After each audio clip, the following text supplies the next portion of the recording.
Ana, la abuela de Jesús. Un mensaje de sabiduría y amor. Por Claire Hertzon.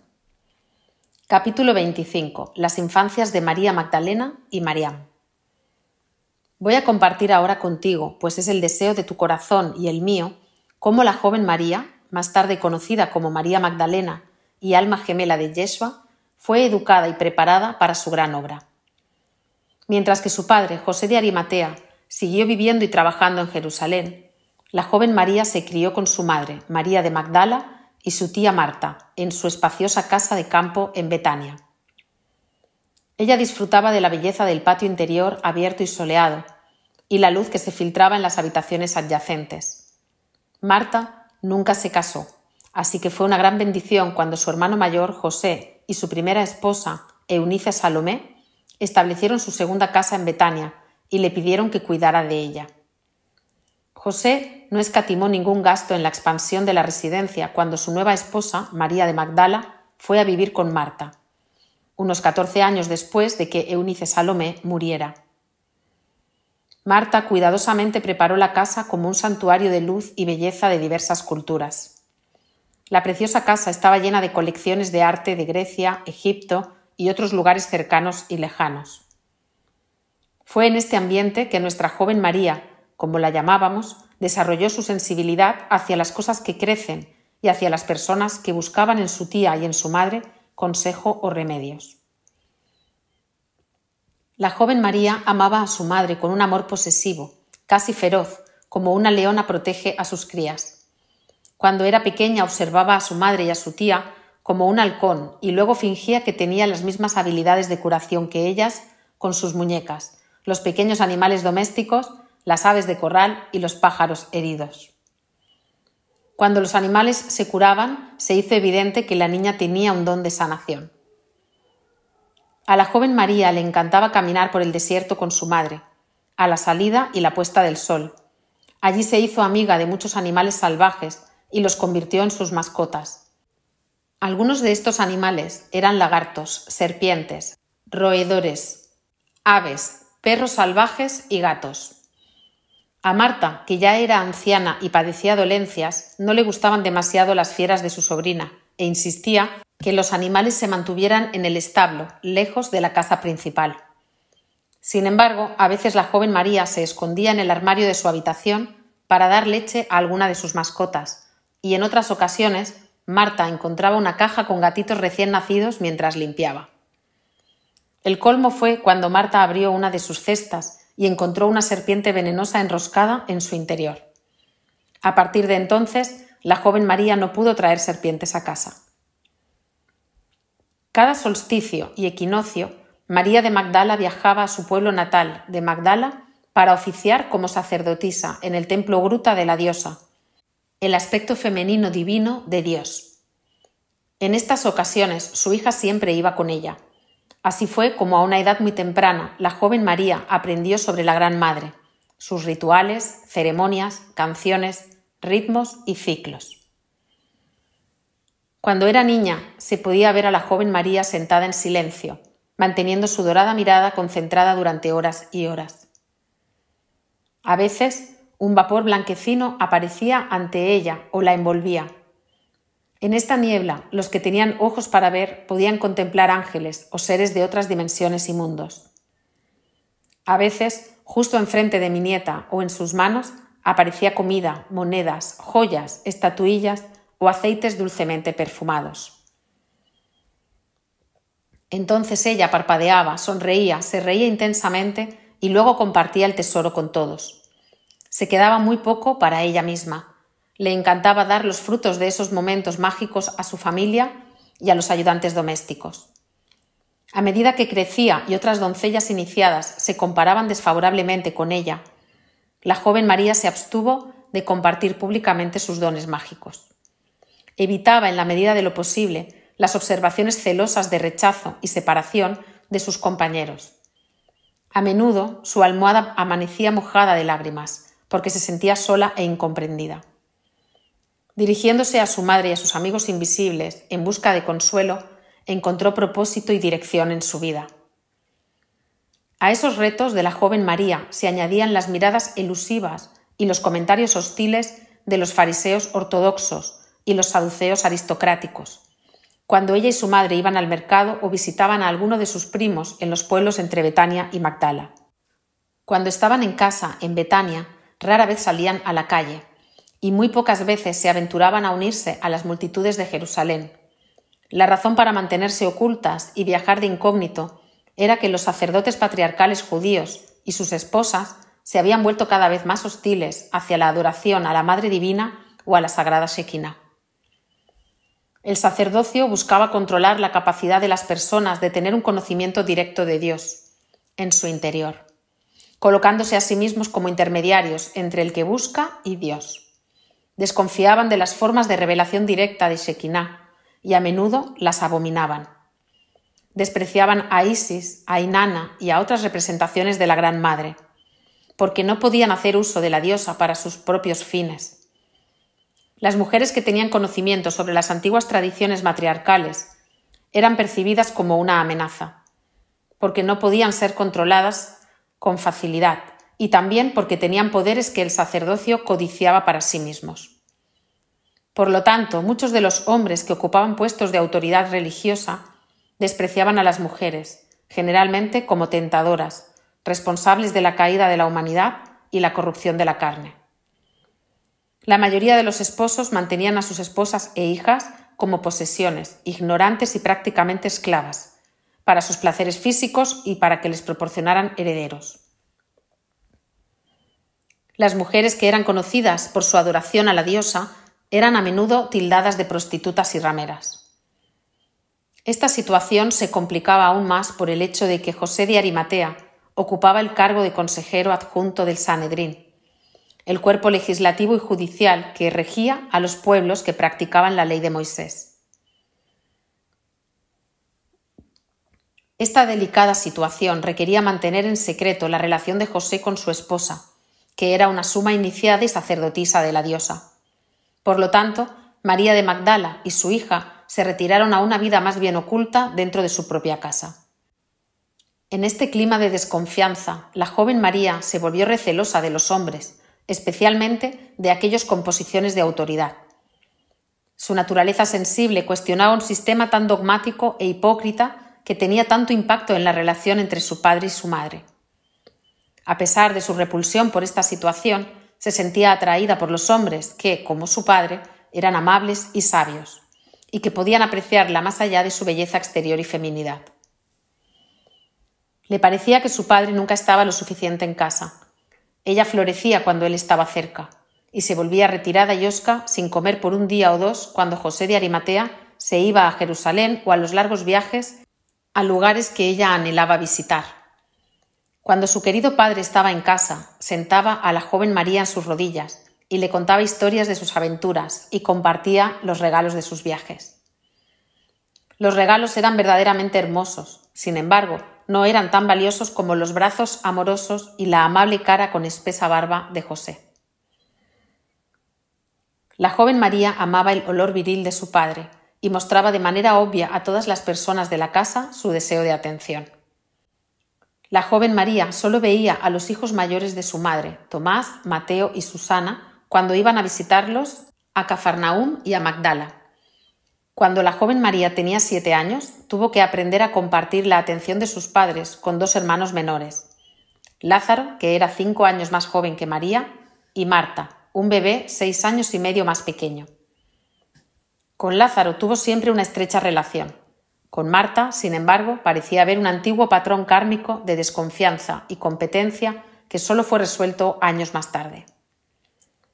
Cuando la joven María estaba en su 9º año, oyó la excitante noticia de que su primo Yeshua había regresado de Egipto y que sus padres estaban planeando un viaje especial para ir a visitar a su abuela al Monte Carmelo y encontrarse con los familiares de los que ella solo había oído hablar.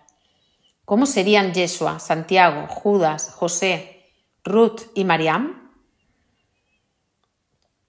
Con gran entusiasmo, la joven María empacó sus cosas y se fue con sus padres y sus hermanos menores al Monte Carmelo, para encontrarse con su tía María Ana, su tío José y sus primos. En realidad, la experiencia de encuentro con Yeshua y Mariam fue mucho más de lo que la joven María podía haber imaginado. Cuando Yeshua y la joven María se miraron a los ojos, inmediatamente se reconocieron como si una luz penetrara a través de sus corazones. Ambos se sentían como si hubieran sido golpeados por un rayo. Cuando Mariam y la joven María se miraron, fue una experiencia similar de reconocimiento del alma. En su caso, sin embargo, la aceleración de la luz divina fue acompañada por una sombra oscura. Debido a que ambas amaban a Yeshua, comenzó una rivalidad incómoda entre ellas al tratar de atraer toda la atención de Yeshua.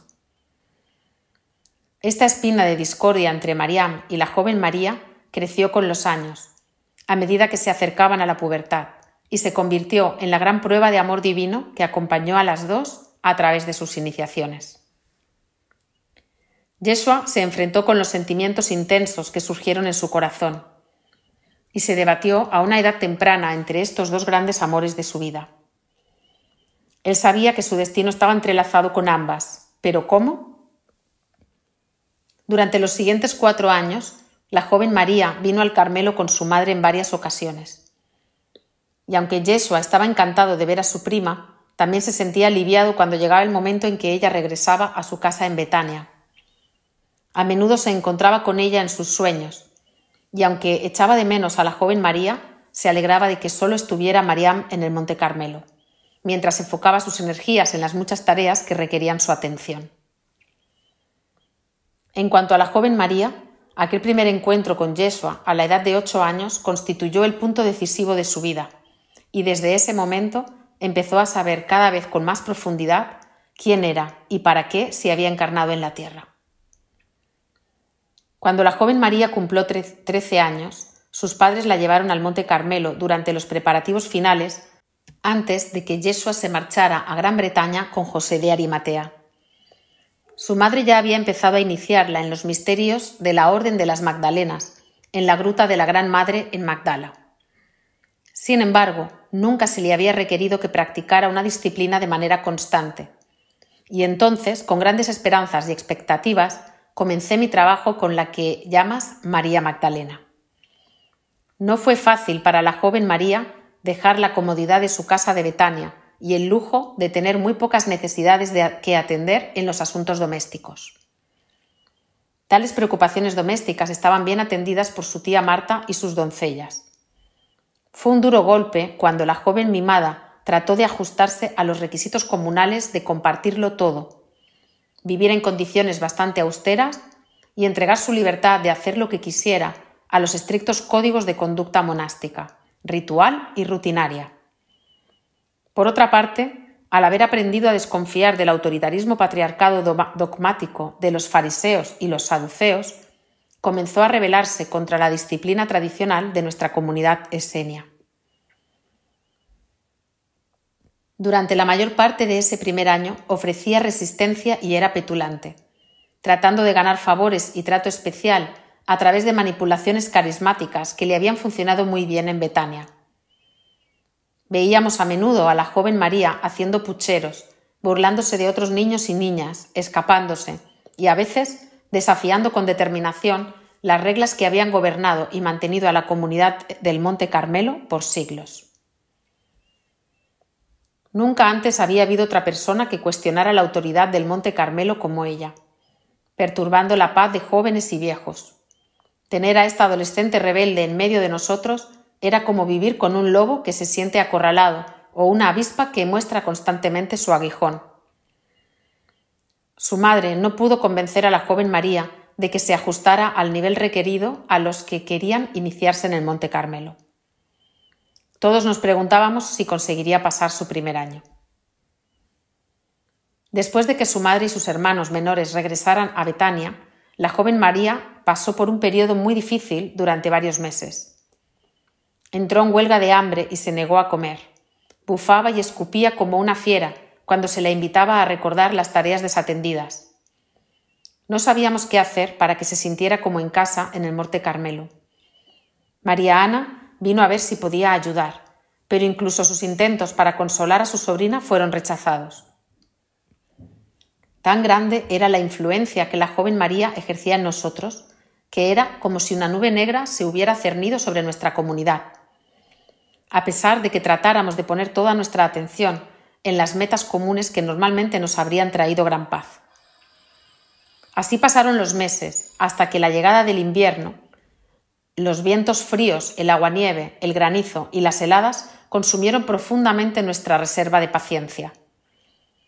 La comunidad se apartaba cada vez más de la joven María, haciéndole caso omiso, negándose a ceder a sus manipulaciones rebeldes, sus hoscas depresiones y sus retiros desafiantes dentro de sí misma.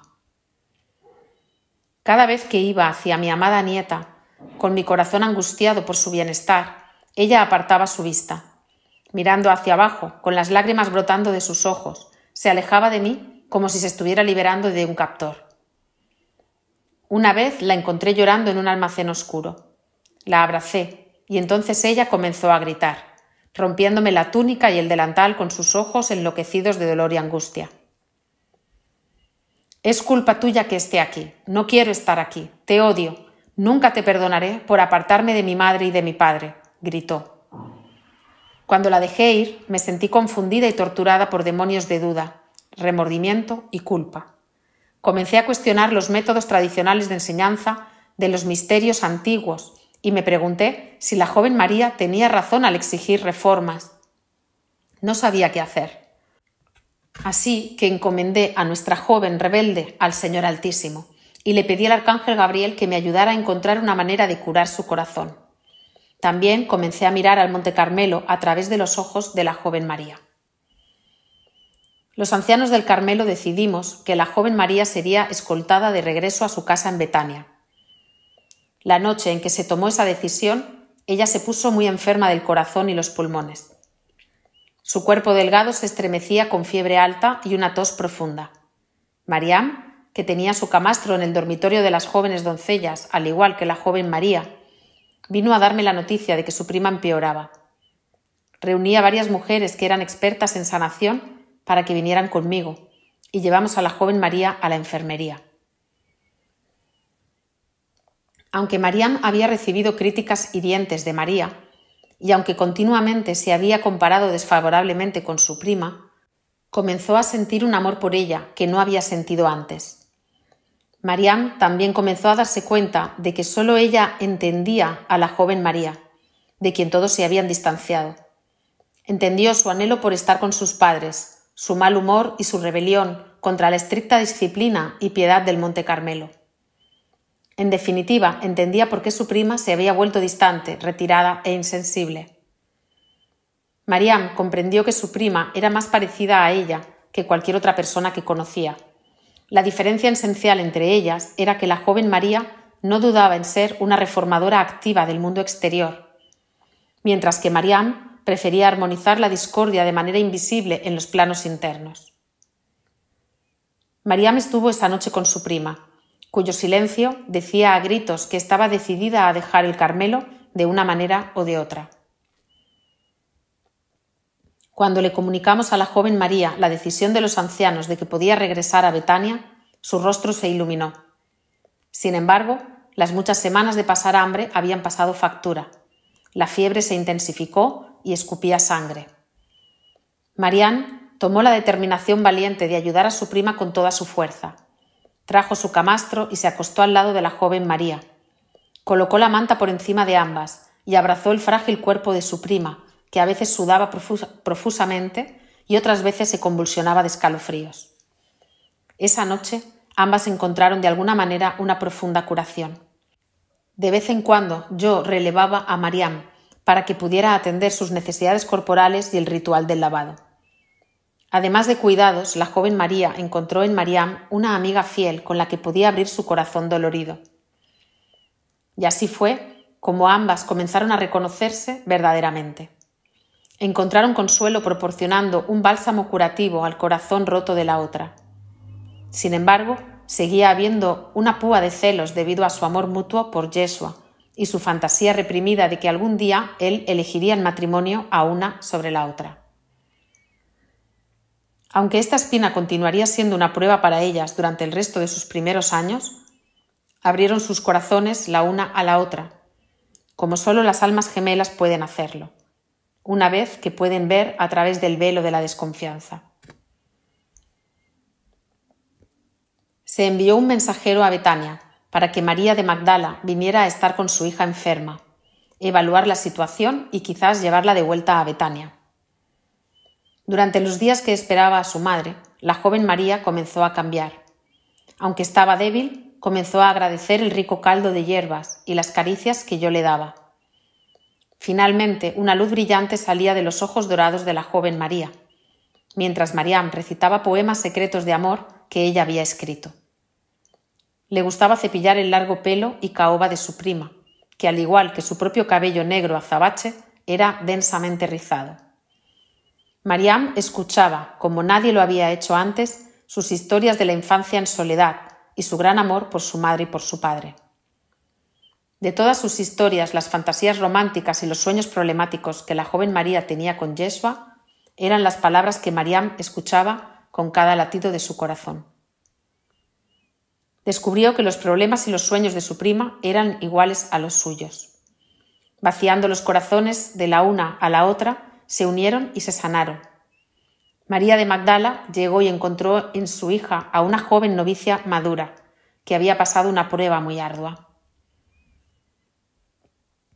Incluyendo a la joven María en la toma de decisiones, los ancianos del Monte Carmelo acordaron que podía permanecer como iniciada hasta que cumpliera 16 años. Luego, ella, Mariam y otras jóvenes iniciadas irían a Egipto para recibir más iniciaciones, si pasaban con éxito las del Carmelo. Los próximos 2 años pasaron con armonía, mientras la joven María y Mariam crecieron en estatura y se fortalecieron en el gran misterio. Estas 2 mujeres jóvenes desarrollaron gran sensibilidad en los caminos del espíritu. Buscaron en lo profundo de sí mismas y encontraron un hondo y perdurable amor hacia el Dios-Diosa único. Sabían que su propósito era restaurar la vida de aquello que estaba muerto dentro de las mentes, cuerpos y almas e instituciones externas de la humanidad. La perla de gran valor que buscaban era reclamar el premio de alcanzar la maestría de sí mismas. Por lo tanto, abrazar, equilibrar y unificar las polaridades dentro de ellas se convirtió en el objetivo de estas 2 mujeres jóvenes, que encontraron en la otra un espejo perfecto. También sabían que sus vidas estaban íntegramente entrelazadas con la de su primo. Yeshua se convirtió en la estrella guía constante y el misterio que más deseaban revelar. He compartido contigo algunos detalles de las personalidades de estas 2 doncellas. Con los años, la joven María se convertiría en la amada consorte de Yeshua. Mariam, su hermana adoptiva, a quien él llamaba María Gracia, seguiría siendo su amiga y fiel confidente.